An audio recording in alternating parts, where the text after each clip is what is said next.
নমস্কাৰ আজিৰ এইটো ভিডিঅ'ত আমি 5550টা পদৰ ক্ষেত্ৰত আপাৰ প্ৰাইমেৰী কেইখনমান জিলাৰ এছিষ্টেণ্ট টিচাৰ, সায়েন্স টিচাৰ আৰু হিন্দী টিচাৰৰ কাট অফৰ কিছু বিশ্লেষণ আগবঢ়াবলৈ লৈছোঁ। আপোনালোকে আপোনালোকৰ মতামত কমেণ্ট ছেকশ্যনত ভদ্ৰভাৱে জনাবলৈ নাপাহৰিব। প্ৰথমেই আমি ধুবুৰী জিলাখনৰ আপাৰ প্ৰাইমেৰী এছিষ্টেণ্ট টিচাৰৰ ক্ষেত্ৰত কেনেধৰণৰ হ'ব পাৰে কাট অফ আমি সেই বিষয়ে আলোচনা কৰিম। ধুবুৰী জিলাৰ ক্ষেত্ৰত যদি চোৱা হয় OBC আৰু MOBCত 38টা পোষ্ট, গতিকে 38টা পোষ্ট আছিল। গতিকে তাৰ ভিতৰত যোৱাবাৰ টপ অফ দি টেবুল আছিলে 296.461 আৰু টেটত নম্বৰ পাইছিলে 58.667 আৰু কাট অফ আছিলে যোৱা বছৰ 281.112 পুৰণি পদ্ধতি মতে আৰু টেটত নম্বৰ আছিলে 55.333 আৰু টেটৰ মাৰ্কছবিলাক আছিলে এনেধৰণৰ 55ৰ পৰা 59লৈ 12জন, 60ৰ পৰা 64%ৰ ভিতৰত 16জন, 65ৰ পৰা 69লৈ 5জন, 70 প্লাছত 5জন আছিলে। আৰু SCৰ ক্ষেত্ৰত 5টা পোষ্টত টপ অফ দি টেবুল আছিলে 284.585 আৰু প্ৰাৰ্থীজনে টেটত পাইছিলে 60%, কাট অফ আছিলে 278.188 আৰু টেটত পাইছিলে 65.333 আৰু টেটৰ মাৰ্কছবিলাক আছিলে এনেধৰণৰ 55ৰ পৰা 59%লৈ এজন, 60ৰ পৰা 64%লৈ দুজন, 65ৰ পৰা 69লৈ দুজন, 70 প্লাছত নাছিলে। আৰু ST প্ৰিন্সৰ ক্ষেত্ৰত 8টা পোষ্ট, গতিকে টপ অফ দি টেবুল 268.669 আৰু টেটত নম্বৰ আছিলে 59.333, কাট অফ আছিলে 266.295 আৰু টেটৰ পাৰ্চেণ্টেজ আছিলে 60.667। টেটৰ মাৰ্কছবিলাক আছিলে এনেধৰণৰ 55ৰ পৰা 59লৈ 4জন, 60ৰ পৰা 64লৈ দুজন, 65ৰ পৰা 69লৈ দুজন, 70 প্লাছত নাছিলে প্ৰাৰ্থী।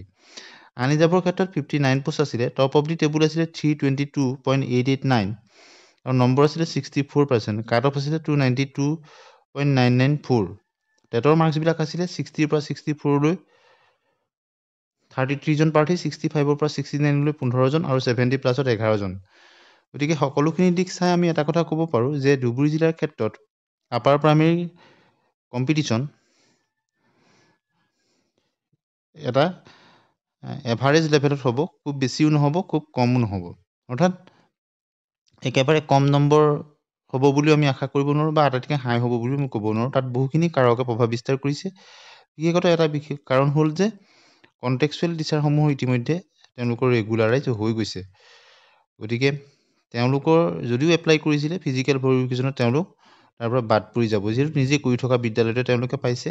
ইয়াৰ উপৰিও এইটো বিজ্ঞাপনৰ আগত বহুখিনি শিক্ষকৰ প্ৰায় 5,000মান পোষ্টৰ আগৰ বছৰ হৈ গৈছিল এপইণ্টমেণ্ট, আৰু তাৰপাছত CTET মাত্ৰ 2টামানহে হৈছিল।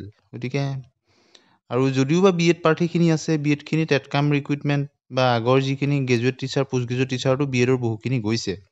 তথাপিতো এটা এভাৰেজ লেভেলত কাট অফ হ'ব বুলি আমি আশা কৰিব পাৰোঁ। টি টাইপছৰ ক্ষেত্ৰত 2টা পোষ্ট আছে, তাত কাট অফ 58-59 এটা এভাৰেজ হ'ব পাৰে, যিহেতু 2টা পোষ্ট। আৰু PWDৰ ক্ষেত্ৰত 8টা পোষ্ট, গতিকে তাত 59 to 60 এটা এভাৰেজ লেভেলত কাট অফ হ'ব বুলি আমি আশা কৰিব পাৰোঁ। ST হিলছত 9টা পোষ্ট, তাত 9টা পোষ্টৰ ক্ষেত্ৰত 57-58 এটা এভাৰেজ কাট অফ হ'ব পাৰে, তেওঁলোক সুৰক্ষিত জোনত থাকিব পাৰে। ST প্ৰিন্সৰ ক্ষেত্ৰত 11টা পোষ্ট, গতিকে ST প্ৰিন্সৰ ক্ষেত্ৰত 60 এটা ছেফ জোন বুলি আমি ক'ব পাৰোঁ। SCৰ ক্ষেত্ৰত যি 14টা পোষ্ট আছে, SCৰ ক্ষেত্ৰত 61-62 এটা সুৰক্ষিত জন হ'ব পাৰে। OBCৰ ক্ষেত্ৰত 19টা পোষ্ট, গতিকে OBCৰ 19টা পোষ্টত 63-64 এটা সুৰক্ষিত জন হ'ব পাৰে। আনৰিজাৰ্ভৰ ক্ষেত্ৰত 28টা পোষ্ট, গতিকে 64 to 65 এটা ছেফ জোন বুলি আমি ক'ব পাৰোঁ। এতিয়া আমি সায়েন্স টিচাৰৰ ক্ষেত্ৰত চাম আপাৰ প্ৰাইমেৰী ধুবুৰীত। OBC আৰু MOBCৰ 3টা post, top of the table যোৱাবাৰ আছিলে 282.564 আৰু টেটৰ পাৰ্চেণ্টেজ 66% আছিলে, কাট অফ আছিলে 276.107 আৰু তেওঁ পাইছিলে টেটত 62%। SCৰ এটা পোষ্টত কাট অফ আছিলে 270.584 আৰু টেটত 66% পাইছিলে।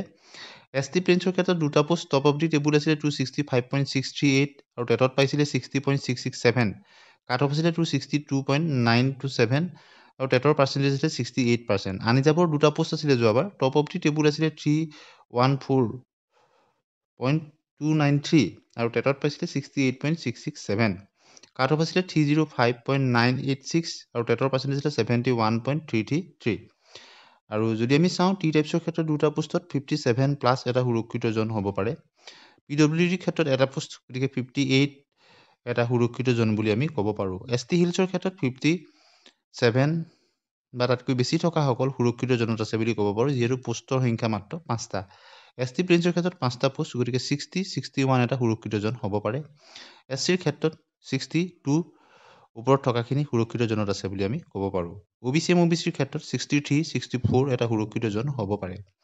আৰু আনৰিজাৰ্ভৰ ক্ষেত্ৰত 65 বা তাতকৈ ওপৰত থকাসকল সুৰক্ষিত জনত আছে বুলি আমি ক'ব পাৰোঁ আপাৰ প্ৰাইমেৰী ছায়েন্স টিচাৰৰ ক্ষেত্ৰত, যিহেতু 8টাহে পোষ্ট আছে।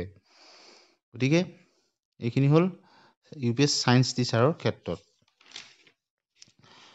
গতিকে আপাৰ প্ৰাইমেৰীৰ ক্ষেত্ৰত যথেষ্ট কম্পিটিশ্যনটো হৈ যায়, গতিকে আপাৰ প্ৰাইমেৰীৰ ক্ষেত্ৰত কিছু কাট অফৰ ক্ষেত্ৰত যিটো কিছু অসুবিধা, আৰু আমি যথেষ্টখিনি আপোনালোকক ভিডিঅ' যোগেদি কমেণ্টটো পাইছিলোঁ। তথাপিতো আজি আমি এই দুটা ধুবুৰীৰ ক্ষেত্ৰত এইখিনি বিশ্লেষণ আমি আগবঢ়ালোঁ। পৰৱৰ্তী সময়ত আমি অন্যান্য জিলাসমূহৰ আপাৰ প্ৰাইমেৰীৰ ক্ষেত্ৰত কাট অফৰ বিশ্লেষণ দিবলৈ আমি চেষ্টা কৰিম।